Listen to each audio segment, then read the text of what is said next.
तो महायुद्ध का 7वां दिन है, हफ्ता पूरा हो रहा है लेकिन युद्ध अभी भी अधूरा है और ऐसे में ट्रंप हुंकार भर रहे हैं। ट्रंप कह रहे हैं कि साहब ईरान जो है वो बातचीत चाह रहा है लेकिन हम नहीं झुकेंगे, और ईरान कह रहा है कि बातचीत का कोई सवाल ही नहीं उठता है। इजराइल पर ईरान ने खैबर, जो जानकारी मिल रही है उसके मुताबिक खैबर शेर पर यहां पर हमले की खबर आ रही है। ईरान की तरफ से घातक क्लस्टर बम गिराए जा रहे हैं, ये जानकारी सामने आई है। ईरान ने इजराइल पर जोरदार हमला बोला है। इजराइल पर खैबर शिकन में यह हमला बोला गया है। ईरान की घातक बैलिस्टिक मिसाइल है खैबर शिकन, जिससे हमला किया गया है। क्लस्टर बम गिराने में यह माहिर है ईरान की मिसाइल। इजराइल पर ईरान ने ये बैलिस्टिक मिसाइल्स दागी हैं, जिस बात का जिक्र मैं पहले कर रही थी कि साहब बीती रात ईरान ने इजराइल में धुआं कर दिया, इतनी मिसाइलें गिराई हैं यहां पर। और अब जानकारी मिल रही है कि ये कौन सी मिसाइल्स थी, खैबर शिकन मिसाइल्स थी हैं जो गिराई गई हैं यहां पर इजराइल पर। तो ये बैलिस्टिक मिसाइल्स हैं, खैबर शिकन मिसाइल्स हैं ये, जो यहां ईरान ने इजराइल पर गिराई हैं।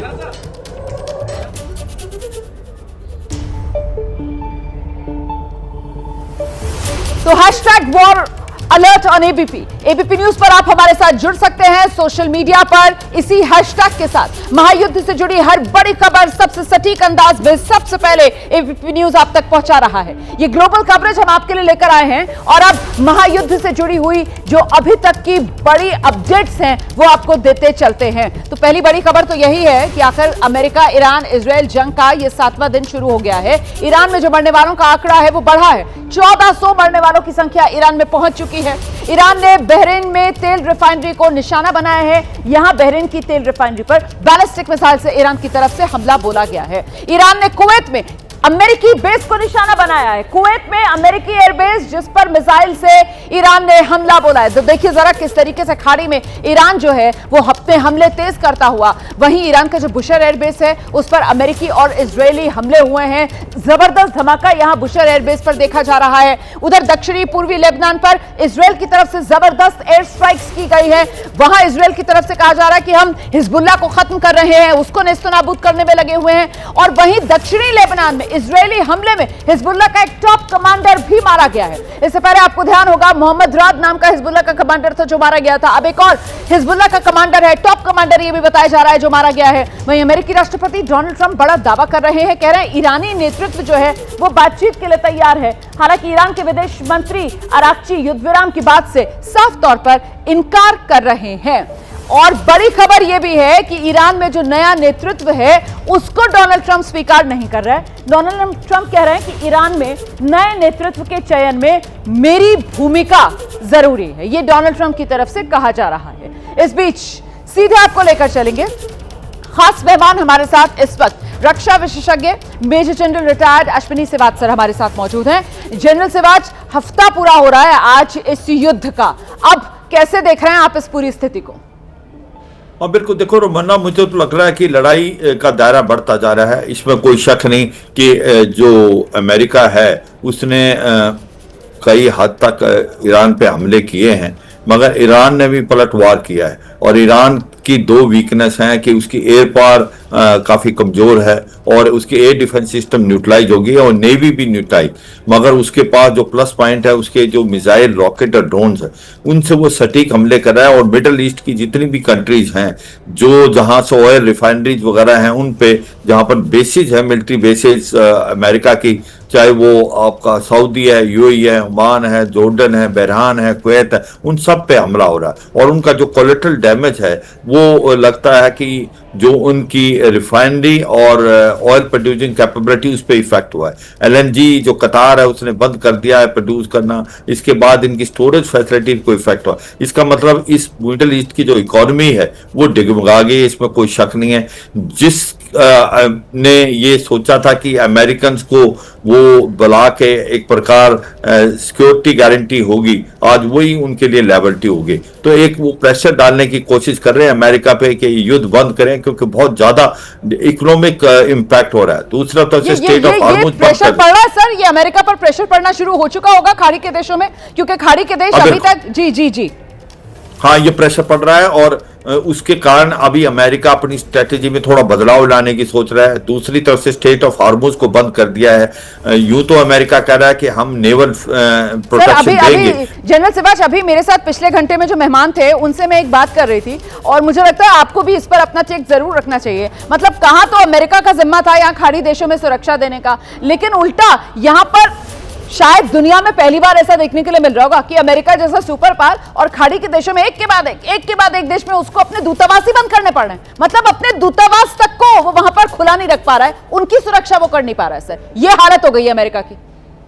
बिल्कुल। तो रमन्ना हो कह रहा है कि ये देश सोचते हैं कि हमने बड़ी भूल कर दी कि हमने अमेरिका को बुलाया और सोचा कि इनकी बेसिस होगी तो हम प्रोटेक्टेड हैं और हम इकोनॉमिक एक्टिविटी कर पाएंगे, मगर ये तो उल्टा ही होगा। जहां पर भी अमेरिकन बेसिस है वहीं पर ईरान के सटीक हमले हो रहे हैं और इसमें जो देश में कोलैटरल डैमेज हो रहा है, उनकी इकोनॉमी ऑयल पे डिपेंड है, उनकी oil producing capability, storage facility पे एडवर्स इफेक्ट हुआ, इसमें कोई शक नहीं। और ऊपर से स्टेट ऑफ हार्मुज को बंद कर दिया है जहां से 20% पूरी वर्ल्ड का ऑयल जाता है, भारत का भी 40% ऑयल खाड़ी के देशों से आता है। तो ये बहुत ही सोची समझी स्ट्रेटेजी के साथ ईरान चल रहा है। देखो ईरान ये दूसरा, फिर इजराइल क्या कर रहा है, इजराइल जो है, जो हिजबुल्ला है, जो कि सदर्न पोर्शन लेबनान, उन पे हमले करा, क्योंकि हिजबुल्ला और होती रिबल भी बहुत सक्रिय हो रखे हैं। और होती रिबल जो रेड सी के कम पूरी तरीके से काबू में रखना चाहता है। सर, मैं आ रही हूं आपके पास, एक बड़ी खबर आ रही है। देखिए, अमेरिका, इजराइल, ईरान के बीच ये जो युद्ध चल रहा है, अब ये खतरनाक मोड़ पर पहुंच चुका है क्या? ये सवाल बड़ा हो जाता है।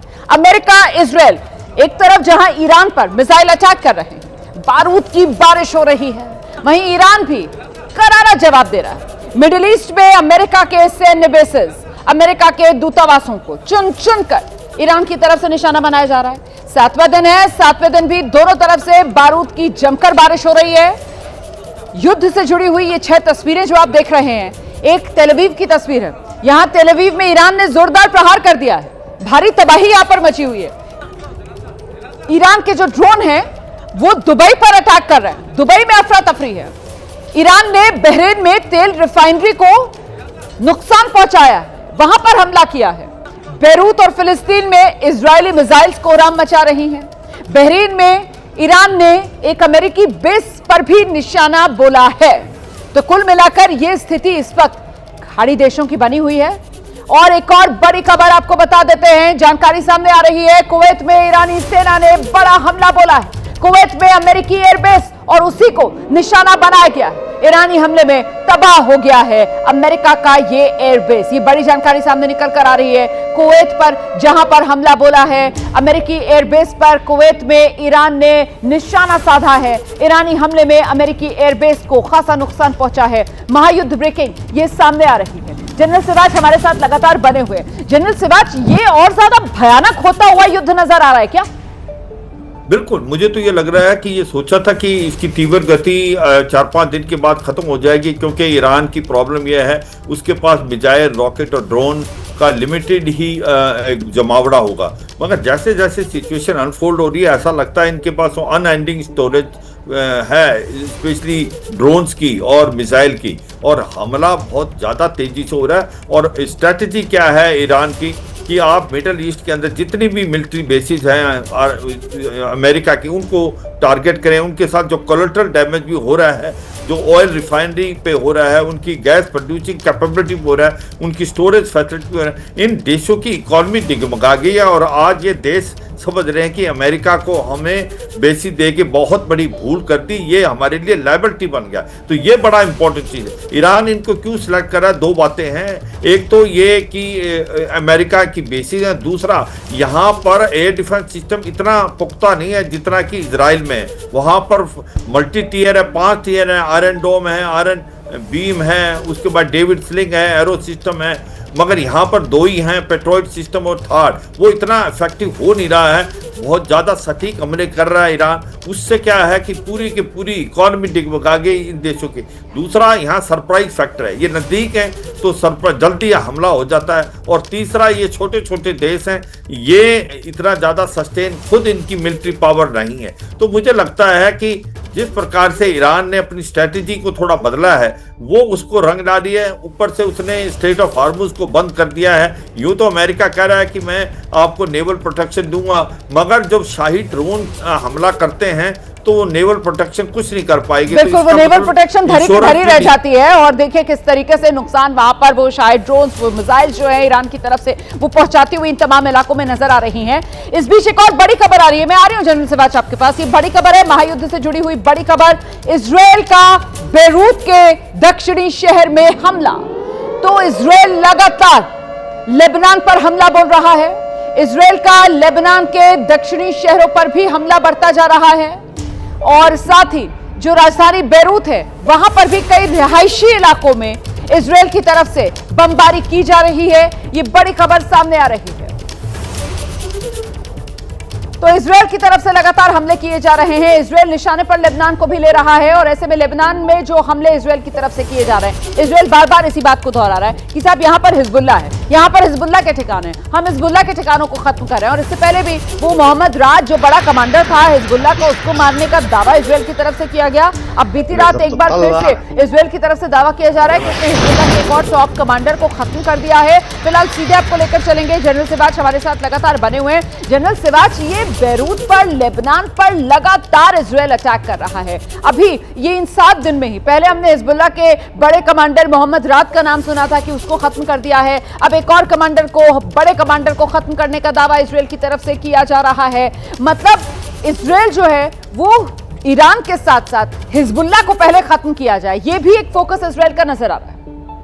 हाँ देखो, ये लड़ाई से पहले ही बता दिया था कि अगर ईरान पे हमला होता है तो हिजबुल्लाह और हौती रिबल जो हैं वो भी हमला करेंगे इजराइल पे और पलटवार, और वही हुआ। देखिए सीज फायर हो रखा था जो इजराइल और हिजबुल्लाह में, और हिजबुल्लाह ने अपनी मिलिट्री कैपेबिलिटी को और स्ट्रॉन्ग कर लिया उन दिनों में। और हिजबुल्लाह जो है वो सदर्न लेबनान के अंदर बहुत सक्रिय है और वहाँ पर वो ग्राउंड अटैक भी कर रहा है। तो इजराइल पलटवार कर रहा है। इजराइल सोचता है कि पिछली बार हिजबुल्लाह को छोड़ दिया, हिजबुल्लाह जो है वो और पावरफुल हो गया, तो उसके लिए वो 4 स्ट्रेटजी उसकी। एक तो इसका कमांड एंड कंट्रोल सिस्टम को खत्म करे हिजबुल्लाह के, इसके टॉप कमांडर्स को न्यूट्रलाइज करे। तीसरा, इनकी जो बेसिस हैं जो कि सदर लेबनान में, उनको ग्राउंड अटैक करके उनको एक प्रकार से ध्वस्त किया जाए। और चौथा यह है कि एक प्रकार से लेबनान की गवर्नमेंट से कोऑर्डिनेशन रखा जाए, लेबनान की गवर्नमेंट को ये बताया जाए कि ये अटैक जो हैं ये हिजबुल्लाह पे है और आपने हिजबुल्लाह को यहाँ रखा है तो ये भी आपके लिए लायबिलिटी।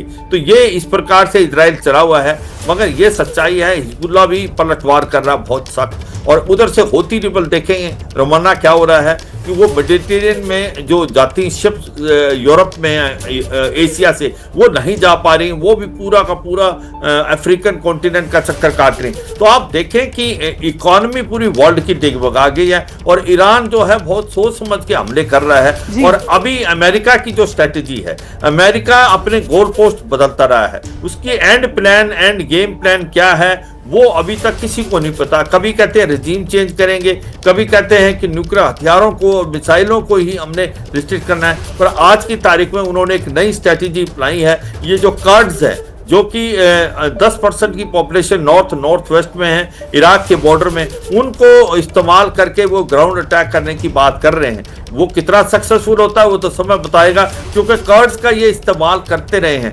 हमें अपने व्यूअर्स को बताने के लिए कर्ड्स एक माइनॉरिटी हैं, ये 4 कंट्रीज में फैले हुए हैं, ईरान में, इराक में, सीरिया में और टर्की में। ये ऑटोमन एम्पायर 1920 के बाद इनको बताया गया था कि आपको एक होमलैंड मिलेगा, मगर वो नहीं मिला। और अमेरिका इनको हर जगह यूज करता रहा आईएसआईएस के अगेंस्ट भी। ये सीरिया में भी किया, इनको टर्की में भी किया, इराक में भी इनको इस्तेमाल, अब ये यहाँ पर इस्तेमाल करने की कोशिश कर रहा है। बिल्कुल सर, ये बड़ी बात सामने निकल कर आ रही है। देखिए किस तरीके से ये युद्ध का 7वां दिन और अमेरिका की तरफ से अब जो कुर्द हैं उनसे समर्थन मांगा जा रहा है। डोनाल्ड ट्रंप कह रहे हैं कि आप हमारे साथ आइए। और क्या अब कुर्द के आधार पर अमेरिका जो है वो ईरान में तख्ता पलट या वो पूरी तरीके से जो नेतृत्व परिवर्तन या अपनी पसंद का वहां पर जो वो नेतृत्व चाहता है वो हासिल कर पाएगा? ये सवाल अपने आप में बड़ा है। आगे चर्चा बढ़ाएंगे, लेकिन पहले जरा आपको दिखाते हैं इजरायल ने 100 घंटे के अपने ऑपरेशन के दौरान कैसे ईरान में जमकर तबाही मचाई है। तो महाविनाश के ये 100 घंटे जो कल ही पूरे हो गए थे, और ऐसे में क्या कुछ हुआ है अभी तक, ईरान में तबाही कैसे हुई है। एक तो 2500 से ज्यादा स्ट्राइक इजरायल की तरफ से की गई है। अब मैं आपको बड़ी स्क्रीन पर दिखाने जा रही हूं ईरान में कैसे हुई है तबाही। 2500 से ज्यादा यहां पर स्ट्राइक हुई है, 300 मिसाइल लॉन्चर्स नष्ट किए गए हैं, 6000 हथियार जो है वो इजरायल ने यहां ईरान में गिराए हैं। बदल दीजिए जरा ये आंकड़ा, नया आंकड़ा आपके सामने आ गया है। देखिए 600 आतंकवादी ठिकाने ध्वस्त करने का इजरायल की तरफ से दावा किया जा रहा है। 60% बैलिस्टिक मिसाइल लॉन्चर नष्ट करने का दावा इजरायल की तरफ से किया जा रहा है। खामनेई समेत 40 आतंकवादी ढेर हमले कर दिए, ये बड़ा दावा इजरायल की तरफ से किया जा रहा है। हालांकि इजरायल जिनको आतंकवादी कह रहा है वो पूरा का पूरा ईरान का नेतृत्व था, उनका पॉलिटिकल नेतृत्व, उनका सैन्य नेतृत्व था, और ये इजरायल इस तरीके से महाविनाश के 100 घंटों में अपनी पीठ थपथपाता हुआ इन आंकड़ों के जरिए नजर आ रहा है। इस बीच एक और बड़ी खबर आ रही है, ये ब्रेकिंग न्यूज है। अमेरिकी ठिकानों पर ईरान की तरफ से भी जोरदार पलटवार किया जा रहा है और ईरान ने यूएस एयरक्राफ्ट कैरियर है यूएसएस अब्राहम लिंकन, उस पर हमले का दावा किया है। ये बड़ी खबर है, ईरान की तरफ से दावा किया जा रहा है कि उसने यूएसएस अब्राहम लिंकन पर निशाना साधा है। ईरान की नेवी ने मिसाइल्स और ड्रोन से हमले का बड़ा दावा किया है। ये दावे में कितना दम है इसको लेकर अमेरिका की तरफ से अभी कोई प्रतिक्रिया नहीं आई है, लेकिन फिलहाल ये जानकारी मिल रही है कि कुछ मूवमेंट यूएसएस अब्राहम लिंकन में भी देखा जा रहा है। जो उसकी पोजीशन थी वहां से कुछ पीछे हटते हुए इंडियन ओशन की तरफ यूएसएस अब्राहम लिंकन बढ़ रहा है। फिलहाल सीधे आपको लेकर चलेंगे जनरल सिवाच, हमारे सहयोगी इस वक्त हमारे साथ मौजूद है। जनरल सिवाच, अभी हमने पहले भी देखा था इन 7 दिनों में ईरान की तरफ से ये कहा गया कि साहब हमने जो एयरक्राफ्ट कैरियर अमेरिका का खड़ा हुआ है उस पर हमला किया है, उस बात को अमेरिका ने खारिज कर दिया था। और अब ये नया दावा जो ईरान की तरफ से किया जा रहा है, यकीनन ये एक तरीके से वो कहते हैं ना बहुत ही ल्यूक्रेटिव टारगेट तो ईरान के सामने है। जिस तरीके से अमेरिका ने USS Abraham Lincoln Gerrard fort को वहां पर लाकर खड़ा कर दिया। हाँ बिल्कुल, देखो ये समझना पड़ेगा व्यूअर्स को कि ये यूएस एयरक्राफ्ट कैरियर ग्रुप है, ये जो यूएसएस इब्राहिम लिंकन है जो कि इंडियन ओशन में है।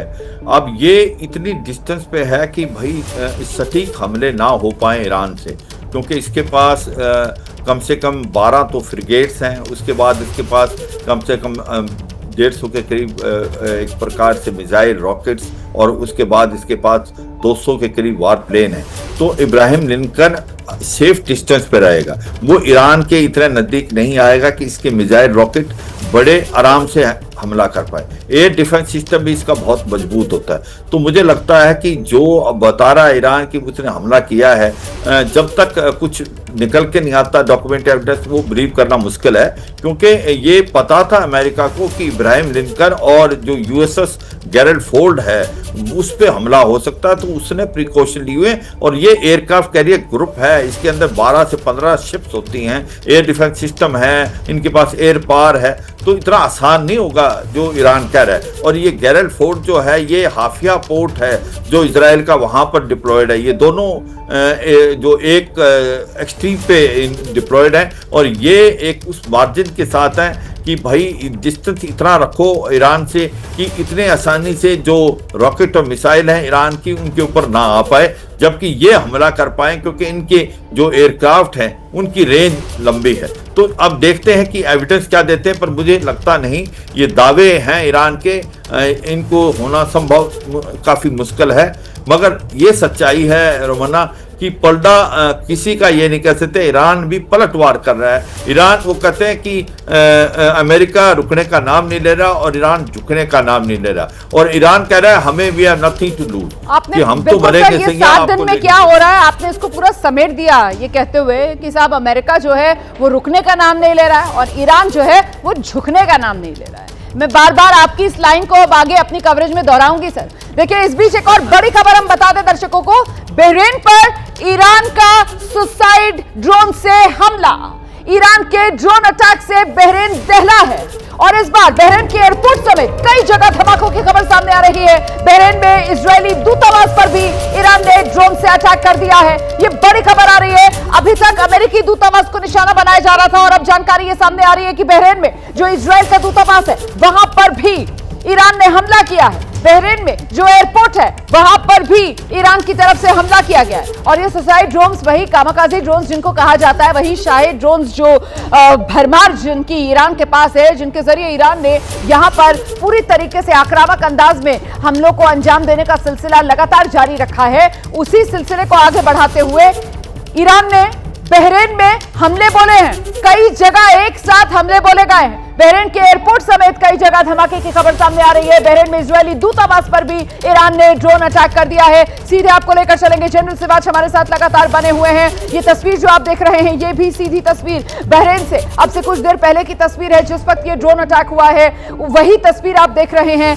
जनरल सिवाच, ये तो वाकई में जिस बात का भी आप जिक्र कर रहे थे कि ये युद्ध और तीव्र होता हुआ और भीषण होता हुआ नजर आ रहा है, और अब तो मामला यूएस एयर बेसिस से निकलकर वो ठिकाने जहां पर यूएस सैनिक रुके हुए हैं वहां से आगे निकलकर देखिए, बहरीन में तो एयरपोर्ट से लेकर इजरायल के दूतावास तक को अब ईरान निशाने पर ले रहा है। हाँ देखो, बहरीन जो है एक छोटा देश है और इसके अंदर 5th नेवल फ्लीट का हेडक्वार्टर है और ये एक बड़ा लुक्रेटिव टारगेट है और ईरान इसके ऊपर हमले कर रहा है। उसकी बेसिस पे भी किया है, नेवल फ्लीट जो है उस हेडक्वार्टर पे, दूसरा एम्बेसी पे कर रहा है इजराइल की और अमेरिका की, और तीसरा कोलेटरल डैमेज बहरीन में हो रहा है। तो मैं ये सच्चाई, चाहे वो बहरीन हो या कतार हो जहाँ पर अल उदय है सबसे बड़ा एक प्रकार से एयर फील्ड अमेरिका की मिडिल ईस्ट में, कतार में है, ये जो देश हैं इनकी एक तो इकोनॉमी डगमगा गई, दूसरा इनको कोलेटरल डैमेज हो रहा है, सिविलियन एरिया पे भी हमला हो रहा है। तो इनको अब काफी डर लग रहा है, इसमें कोई शक नहीं,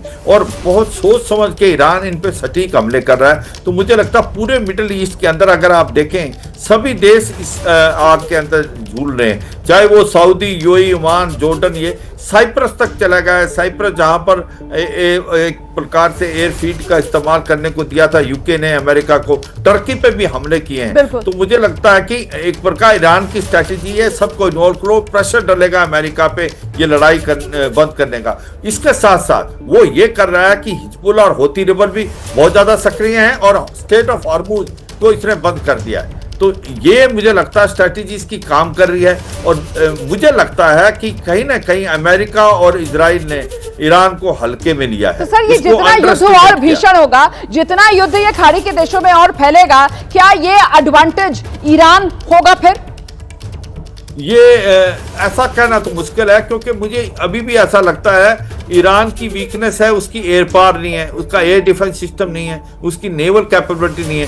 वो डिपेंड करेगा कि उसके पास कितने मिसाइल, रॉकेट और ड्रोन का जमावड़ा है। वो अब कहना उसको एक प्रकार ये कहते हैं, कुछ एनालिस्ट कहते हैं हो सकता है वो अगले 10-15 तक टिक सके, क्योंकि 10,000 के करीब अभी ड्रोन्स की बात होने, ड्रोन्स 80,000, और जो मिसाइल और रॉकेट्स हैं वो कह रहे हैं कि 10,000 भी हो सकते हैं। अगर 10,000 और ये 1 लाख के करीब हैं तो ये 2 वीक्स तक ऐसा सुनने में आया जम सकता है, क्योंकि ऐसा लग नहीं रहा कि ईरान के पास कोई कमी आ रही है। ईरान मैन्युफैक्चर भी कर रहा है, और इसने क्या स्ट्रेटजी की है कि इसने जो टनल बना रखी हैं और जो मिसाइल टाउन है, इनकी मिसाइलें अंडरग्राउंड है, और जब इनको फायर करना पड़ता है तो लॉन्चर बाहर आता है, फायर करता है, शूट एंड स्कूट कर देता, फिर अंदर चला जाता है। तो अमेरिका और इजराइल उनको नष्ट भी नहीं कर पा रहे हैं, और साथ में इनकी जो मैन्युफैक्चर हो रहे हैं अंडरग्राउंड। तो ये सच्चाई है, ईरान को मालूम था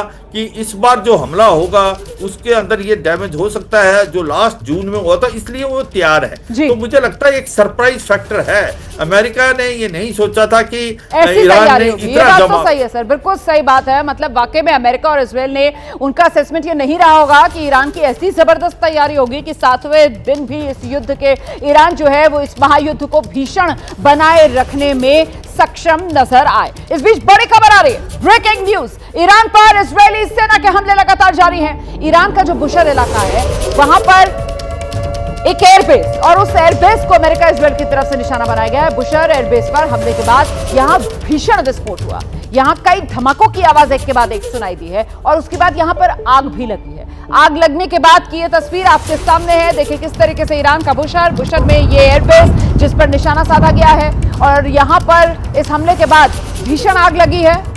उसके बाद यहां ये धुएं का गुबार उठता हुआ आप देख रहे हैं। तो ईरान पर इजरायली सेना के हमले भी लगातार जारी हैं। तो युद्ध बेहद बेतहाशा, ये भयावह होता हुआ यहां पर नजर आ रहा है। मुझे तो फिक्र इस बात की है जनरल सिवाज कि कहीं ऐसा ना हो आने वाले कुछ समय में, अभी तक जो मामला सैन्य ठिकानों तक या वो टैक्टिकल स्पॉट्स जो हैं उन तक सीमित है, वो खुलकर अब जो आम नागरिक हैं उनकी जिंदगी के लिए यहां पर खतरा बढ़ना शुरू हो जाए। हाँ बिल्कुल रोमन्ना, वो समय दूर नहीं, वो हो रहा है। और अभी जो कोलेटरल डैमेज है वो हो रहा है सिविलियन एरियाज पे भी, और ये देश घबराए हुए हैं क्योंकि इनकी छोटे छोटे देश हैं ये। और ये सोचा था इन्होंने कि अमेरिका को अगर बेस देते हैं तो उनको सिक्योरिटी प्रोवाइड होगी, तो ये तो उल्टा ही पलसा पड़ गया क्योंकि अमेरिका वहां है तो उन्हीं पे हमले हो रहे हैं। तो अब मुझे लगता है कि पूरी आपकी देखेंगे चर्निंग इफेक्ट होगा इस इलाके में, सोच बदलेगी कि भाई आप डिपेंड नहीं कर सकते अमेरिका पे, अमेरिका की छवि पे इम्पैक्ट होगा।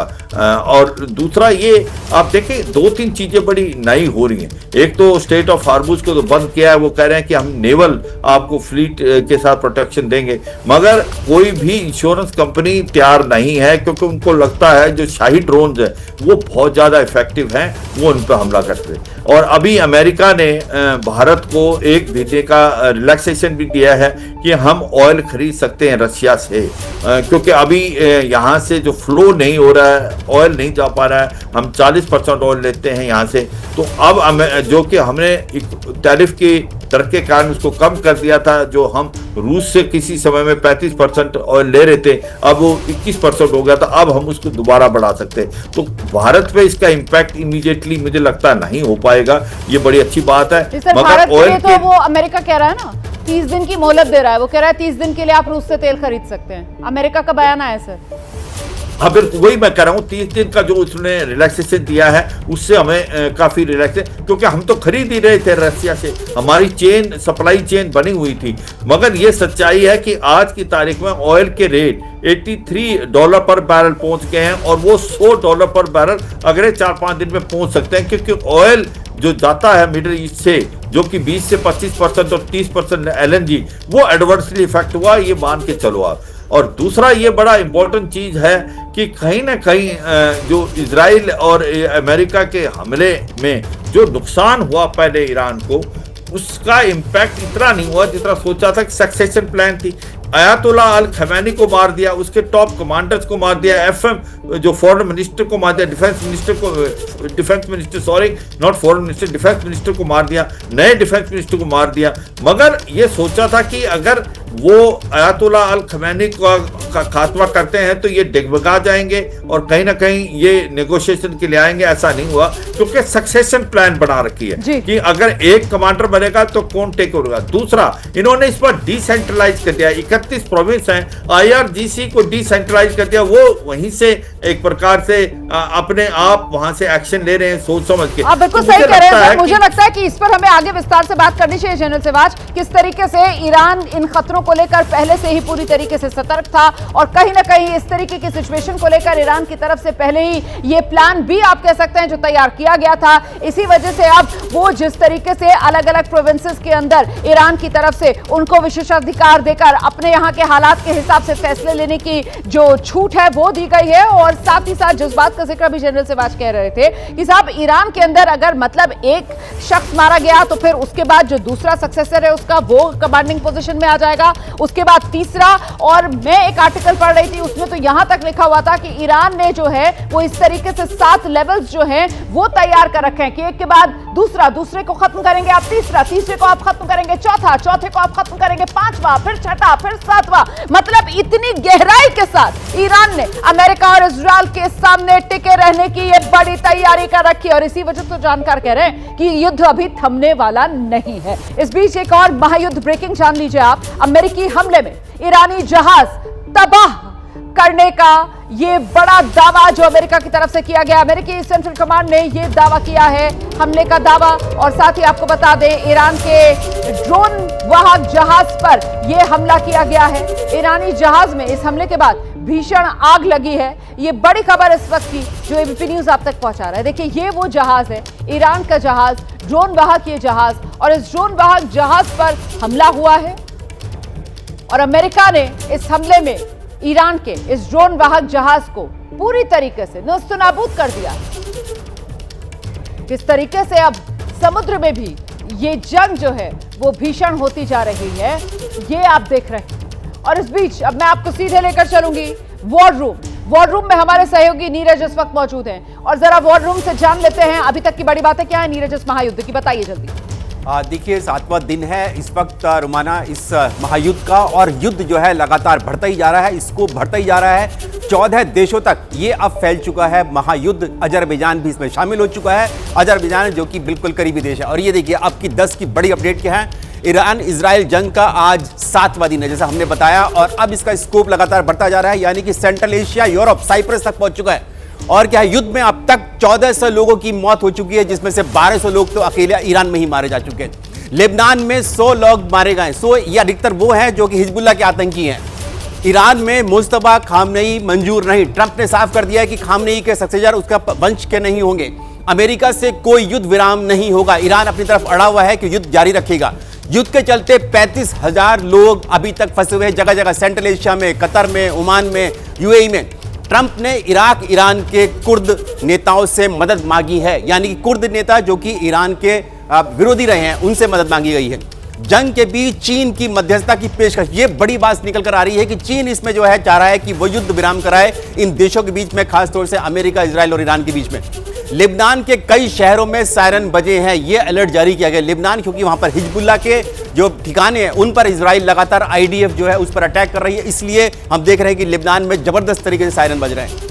इस्लामी दुनिया में फूट डालने की कोशिश की जा रही है। रशिया का कहना है कि अमेरिका और इजराइल जो गल्फ कंट्रीज और इस्लामिक कंट्रीज हैं, शिया और सुन्नी को लेकर जो है वो वहां पर फूट डलवाने जा रहे हैं। ये रशिया की तरफ से क्या कहा गया है, क्योंकि रशिया ईरान की तरफ दिखाई दे रहा है खड़ा हुआ। तो ये बड़ी बातें इस वक्त जो है हमें यहां पर वॉर रूम से दिखाई दे रही है रुमाना। और आइए सीधे आपको लेकर चलेंगे, हमारे साथ लगातार खास मेहमान major general retired Ashwini Siwach बने हुए हैं। जनरल सिवाच, अभी जो बड़ी बातें नीरज बता रहे थे उसमें एक पॉइंट उनकी तरफ से रखा गया कि साहब चीन सामने आ रहा है, चीन मध्यस्थता की बात कर रहा है। मतलब ये चीन मध्यस्थ, जाहिर सी बात है अमेरिका को तो ये बिल्कुल भी कबूल नहीं होगा। हाँ बिल्कुल, देखो चीन क्यों कर रहा है, क्योंकि चीन का इकोनॉमिक इंटरेस्ट इन्वॉल्व है। चीन का 60% ऑयल जो है वो भी मिडल ईस्ट से आता है, और ये अगर स्टेट ऑफ हार्मुज बंद होता है तो कहीं ना कहीं चीन की इकोनॉमी में इम्पैक्ट होगी। और चीन को भी ऐसा लगता है कि ईरान ज़्यादा टिकेगा नहीं, क्योंकि दो बातें बहुत इंपॉर्टेंट है कि ईरान अब अकेला है, ईरान वर्सेस रेस्ट है। क्योंकि ईरान के साथ अगर आप रूस और चीन को देखें, इन्होंने मिसाइल, रॉकेट, ड्रोन दिए, मगर वो लड़ाई से पहले दिए। हाँ, रियल टाइम इंटेलिजेंस भी दे रहा है अपनी सैटेलाइट से, मगर कोई खास ज़्यादा हेल्प नहीं कर रहा ईरान को। जो रूस है वो यूक्रेन की लड़ाई में लगा हुआ है, और चाइना है उसका फोकस ताइवान की तरफ ही ज़्यादा है। तो इसका मतलब ये तो सच है कि ईरान अकेला, ईरान ज़्यादा देर इसलिए नहीं टिक पाएगा क्योंकि उसको कोई मदद और नहीं मिली। जो वो खुद जितना भी उसके बाद रॉकेट मिसाइल का जामड़ा है उससे वो चलता रहेगा। अब वो कितना चलेगा ये उस पर डिपेंड है कि उसके पास कितने ये वेपन सिस्टम नहीं है। तो सर तो ये ऐसे जो में युद्ध अभी चल रहा है, मतलब इसका अंत जो है वो कूटनीतिक रास्ते से निकलेगा। पहले तो इसकी संभावना कितनी है, और अगर कूटनीतिक रास्ते से इस युद्ध का अंत निकलेगा तो फिर वो मध्यस्थता की भूमिका में आपको क्या लगता है, कौन यहाँ पर महत्वपूर्ण भूमिका निभा सकता है?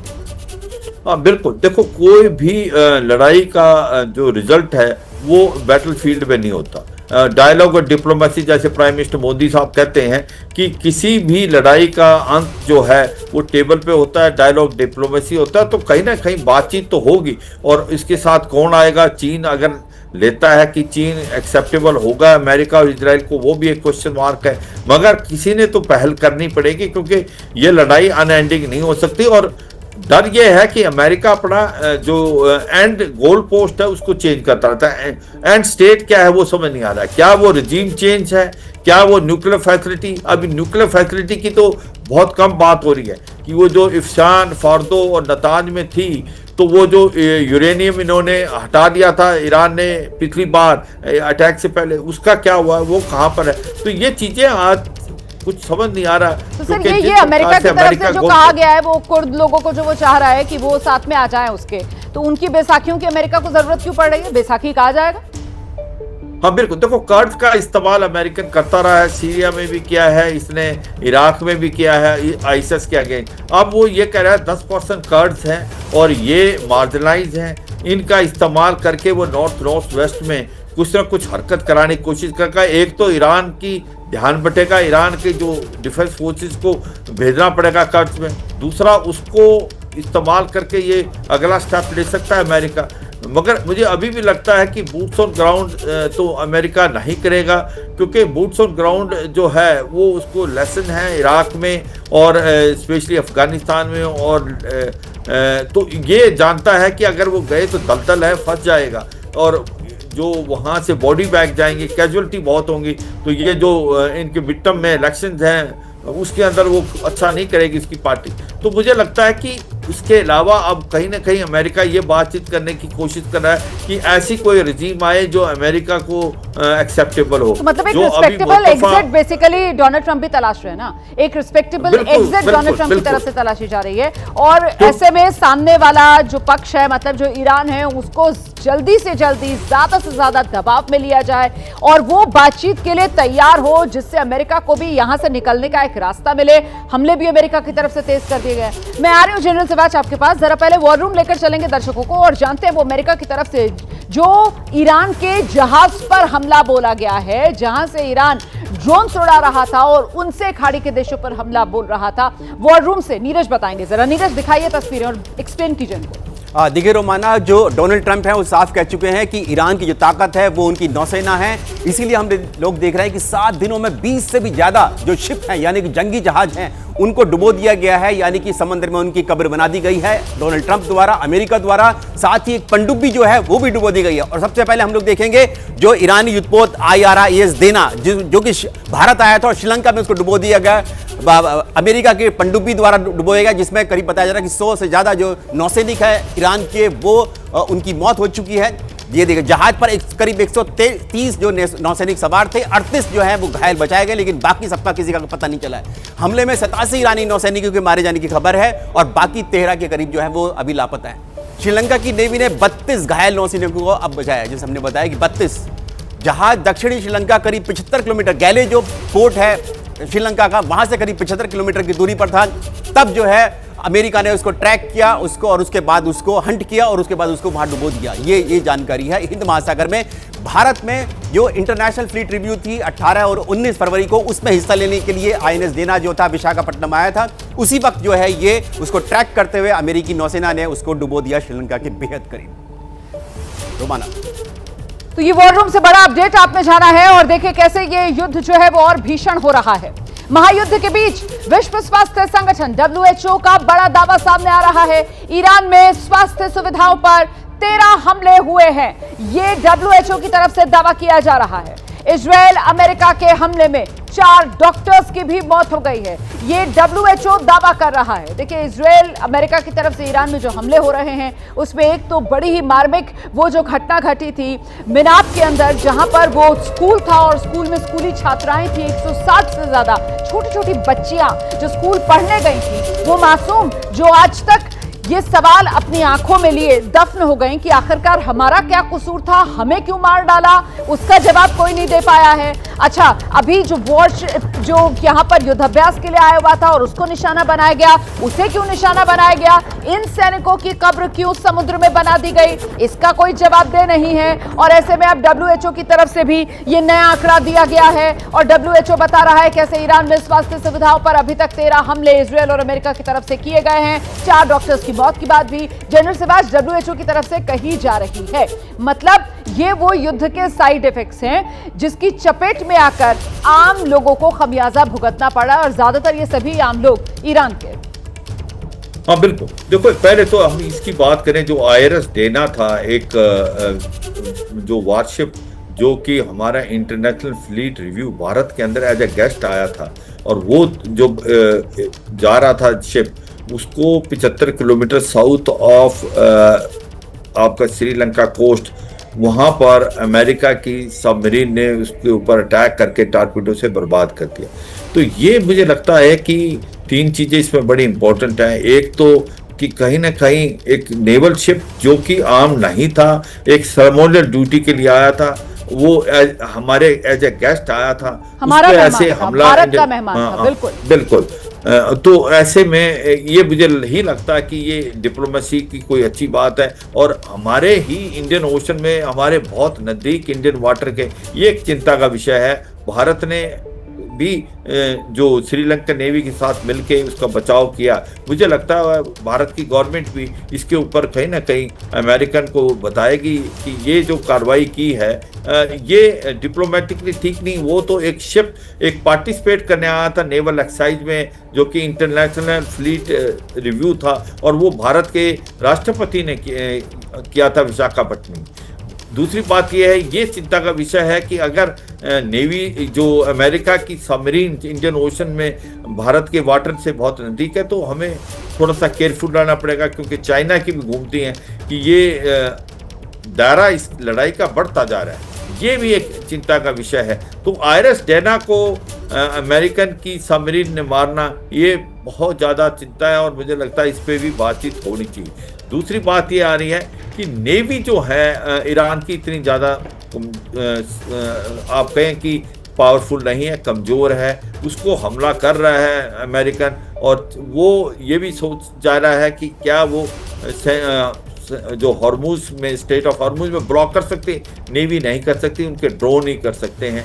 नेवी एयर पावर और एयर डिफेंस सिस्टम जो ईरान का है वो इतना ज़्यादा मजबूत नहीं, उनकी मजबूत हैं, उनकी मिसाइल, उनके रॉकेट और उनके ड्रोन, इनका वो भरपूर इस्तेमाल कर रहा है, और वो एक सरप्राइज फैक्टर है अमेरिका और इजराइल के लिए, क्योंकि उन्होंने इसको हल्के में लिया था। उन्होंने ये नहीं सोचा था कि इसके पास इतना जमावड़ा होगा। हाइपरसोनिक मिसाइल जो है वो बहुत सटीक है। अगर आप देखें मिडिल ईस्ट में जो हमले हुए हैं, 20 से 25% उनके जो मिसाइलें रॉकेट जाके लग रहे हैं, और इजराइल में कम से कम 10 से 15%। इसका मतलब ज़मीन पे वो हमला करके आपका जो ज़मीन पे जो हमला हो रहा है इन ड्रोन से, मिसाइल से, बहुत ही उनका इम्पैक्ट हो रहा है। तो ये लड़ाई कितनी लंबी चलेगी ये कोई नहीं कह सकता, मगर ये है इसकी तीव्र गति बढ़ती जा रही है। जैसे पहले बात हम रवाना कर रहे थे, अमेरिका रुकने का नाम नहीं ले रहा, और ईरान झुकने का नाम नहीं ले रहा। बिल्कुल सर, तो ये आज आपने जो बात कही है ना, मुझे लगता है